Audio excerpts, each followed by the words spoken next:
Hey there, sports fans. How are we doing? Welcome to the 10 Yards Back YouTube channel for my predictions for Game 1 of the semi-finals of the 2025 Betfred Super League. I'm Jim. I'm going to be talking you through my predictions for the semis. Do me a favour, though. If you've clicked on this video, leave me a comment. Let me know where you're from, what team you support, why you clicked it, and when you got bored. Might help me to make better content in the future. All right, so let's have a look at what we're dealing with. It's game day as I record this. So these were the top six of the Super League, and that matters because we've already lost two of them. We've lost the bottom, we've lost the middle, we've lost Leeds and Wakefield, which means we've got Saints, which are kind of the tadpole of the top six right now, down there on 34 points. The rest of them kind of there or thereabouts. There's a bit of a race for second there, wasn't there? And Hull KR almost let us get a bit excited about who's going to win the league. But this week we have these matchups: Wigan versus Leigh, the battle of the Borough, yet again, and the Tadpoles versus the Robins, Hull KR versus Saints on Saturday over in Hull KR. So this video is only going to focus on the first game, Wigan versus Leigh, the battle of the Borough. So let's have a look at the teams. All right, Wigan and Leigh, they have met 4 times. This will be the 4th time that Wigan and Leigh have met this year. Leigh are so far have got the edge. They've won at least 2, maybe 3 of their previous meetings this year. So that kind of sets us up for a nice Friday night lights at the Brick. Thank God we now know that Derek Beaumont has rescinded his threat to cancel the game. This was... it's not surprising. Well, I'll tell you what, it is surprising that it happened. It's not surprising that it came from him. Wigan posted a statement earlier in the week to say that Leigh have pulled out the game because they can't get enough tickets, and then Derek Beaumont posted I'm going to say a facilitated post, facilitated by a bottle of wine, perhaps, explaining what happened. And oh no, I didn't say I wasn't going to play. What I said was normally we play. I think what it boils down to, my opinions, not the opinions of anybody else, is that we're going to have given them the away stand, that as is normal in a game like this. Leigh have asked for some more tickets if they sell that out, and what we're going to have said is, no, we can't, you little shit, because last time we did that, you were throwing flares at us. So no, you can't have more tickets. And then Derek has sent his ass and sent out that threat. 21-man teams are out. I imagine by now, when you see this, the 17 might be out. But let's just have a look at how I think these two teams should and will shape up. So first up, it's Leigh. Sorry, I'm going to focus on Leigh first because we saw them in action last week, didn't we? And they played a blinder, to be honest. So it's hard to really see them changing much up. This right now, aside from David Armstrong, who is out, he's been out for a long time. This is their starting 13. I wonder what will happen next season when Armstrong is back, because God, Hodgson is doing a real good job, isn't he? Maybe he'll be like a utility bench. I don't know. Last week I had the forwards a little bit different. I had Owen Trout in at prop with Offengawi coming off the bench. This is an important decision for Leigh to make here because the Wigan side, as we'll see in a minute, is massive. You just big bopper after big bopper. People who can smash lines for fun at any minute of the game. And Leigh kind of have size in different places. Like, I would say that most players on the Leigh team are units, but Wigan have fucking giants on their team. So for Leigh, most of their size is kind of spread out evenly across the team. You know, they've got Tessie New in centre, who, you know, could play a union prop if he wanted to. They've got Edwin Apape, Superman, in at hooker, who's massive as well. So for Leigh, the size is different, and I think that they need to kind of realise that, use that, and strategize around that later on. But this is the way I see the team. Largely, all their try scorers are out there again, except for Armstrong, and of course, Mr. Assist, Lachie Lam in gold there, as he deserves to be, is there. There was a bit of a worry last week that he wouldn't be playing. Some comments made during the game between him and Mason Lino. Not sure what they are. Not sure I need to know what they are. But that seems to have quieted down now. So there was a worry that he was going to be missing for this one. But there he is. All right. On to the Warriors. Dan Brick. They have had a week off, of course. So they'll be very well rested. Very well drilled for this game. I would imagine every blade of grass on that pitch has been accounted for and is known by every player on that team. Very professional outfit, and this is how I think they show up. It's basically 1 to 13, with the exception, I think I've taken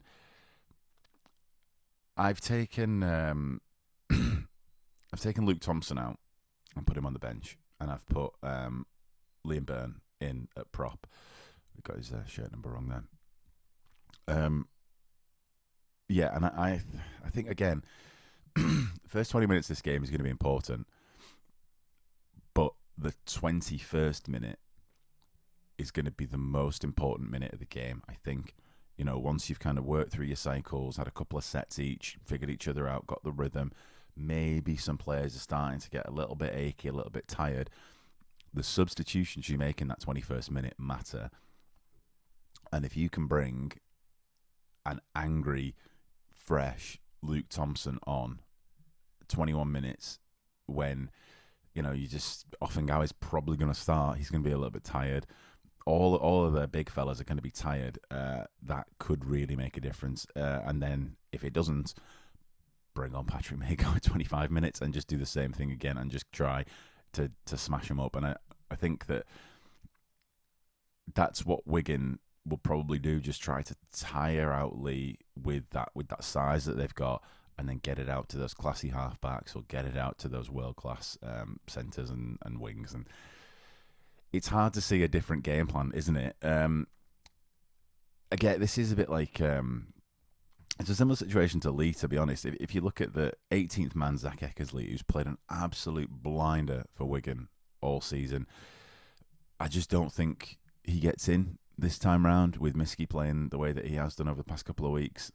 Farrimond, Hill and Dupree also played good games. Dupree's missing out for me. They might go with Dupree in there because he's a big fella again, but he's missing for me because he can drop a ball. He's got that in his game. He can drop a ball. He can tackle high. He can get a bit too into the game and sort of, you know, miss the mark a little bit in terms of discipline and errors. So that's why Dupree's missing for me. But that's, I think, it's an amazing world class 17-18 for Wigan. And you can see that just by looking at the number of tries that there are between that team. So, Farrimond and Eckersley, I'm saying, are going to be missing, but that's 19 tries that they've removed from the field, and they've still got all that class in all those positions. So, it's not a bad place to be in for Matty P. Picking this 17 was harder than I thought, really. I had to really think about who I'd put where. And that hurts me to do that as a Saints fan. You know, it's not a comfortable thing to be praising the Wigan side.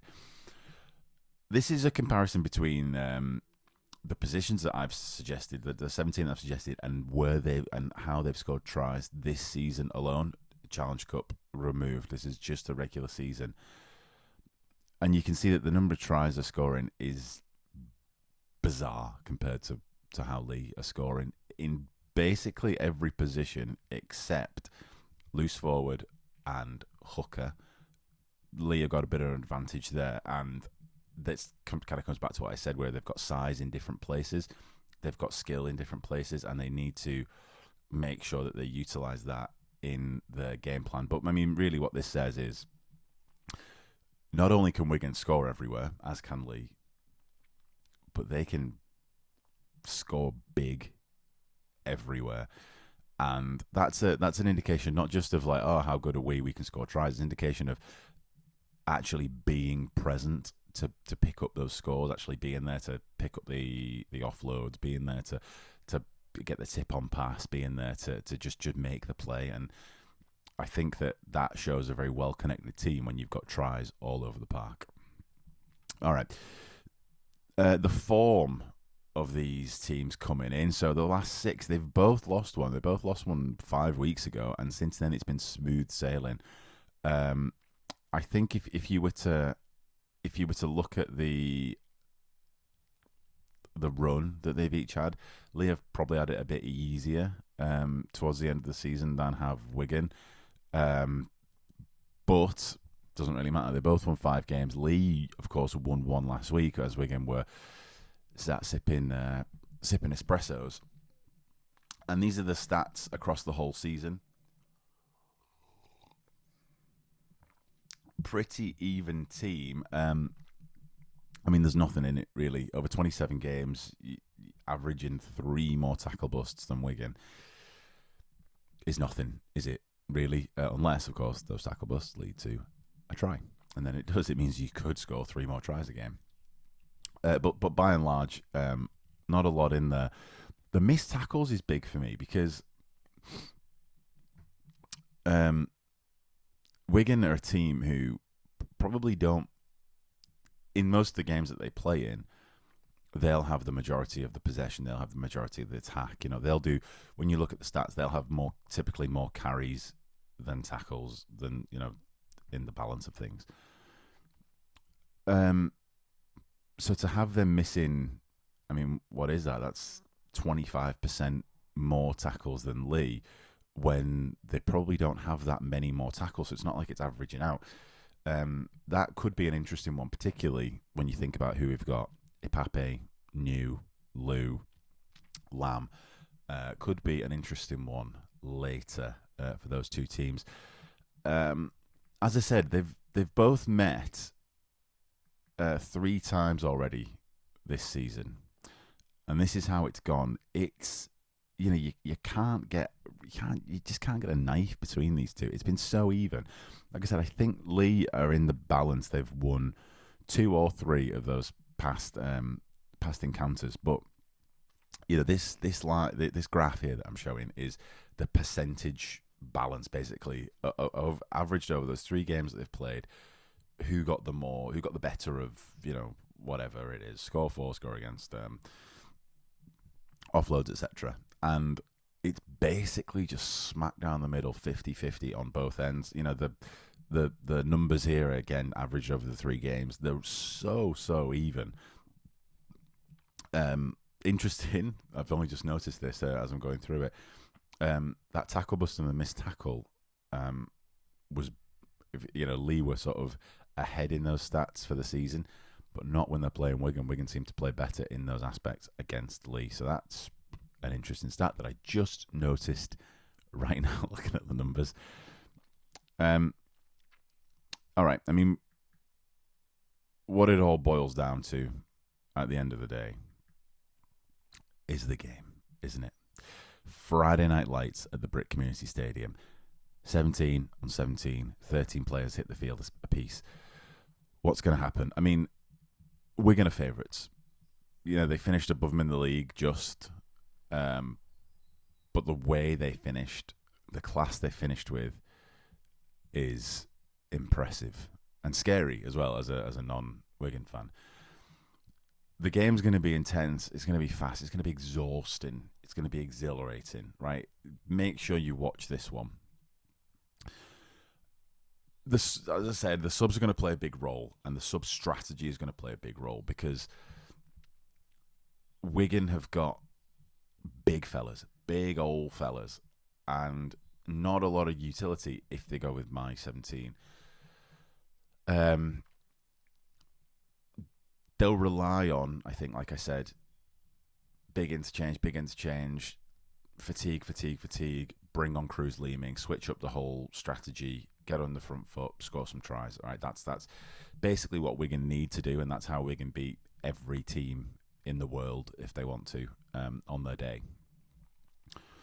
Leigh, though, are an interesting side because they can do all of this stuff. They can also beat every team in this country, at least, and France.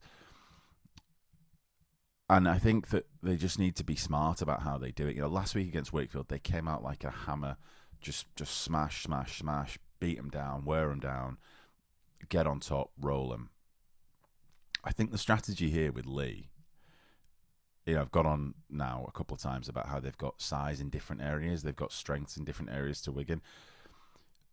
They've got people like Ipape, Lam, O'Brien, yeah, and Isaac Liu as well. These are all incredible ball players. These are players who can not just fire the ball out, but they can actually move the game around the pitch laterally. So I think that what they need to do, what they need to focus on, is not necessarily attack, but for that first 20, 25, 30 minutes, just move the game away from wherever we're going to focus in on. Because it's the old tactic, isn't it? Is to focus on one part of the field, tire everyone out, get all the troops swirling around that play where you want it to be played, and then switch it out and score a try. I think Leigh just need to make sure that they use the whole width of that field at the brick. Because if they do that, and Ipape and Lam and Liu and can transport the game laterally and just involve all of their players, then that fatigue aspect isn't going to play as big a part, and the forwards aren't going to be as big of an advantage for Wigan. That being said, I've got the score at 24-16. I want Leigh to win, I'll be honest. I want that another name in the final, because let's be honest, Hull KR will probably be in the final as well, so it'd be nice to have that two fresh faces in the final. But I just can't really see it. I think for Leigh, well, for everyone, that first 20 minutes is going to be interesting. It's going to be important. If Leigh get up by 2 tries, come out, smash 2 tries over, great.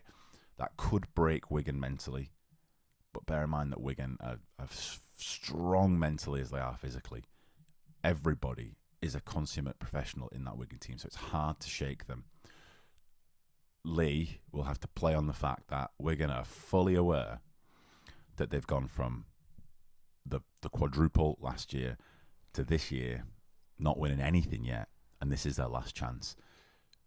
If they can get up by 10 points, you might start to see cracks appearing in the armour and you can capitalise on it. I doubt it. I think Wigan are solid and will probably win this game. Let me know who you think's going to win. Right, so I'll be back probably tomorrow with my predictions for Saints versus the Robins, the Tadpoles versus the Big Birds. Until then, have a good one. Enjoy the game.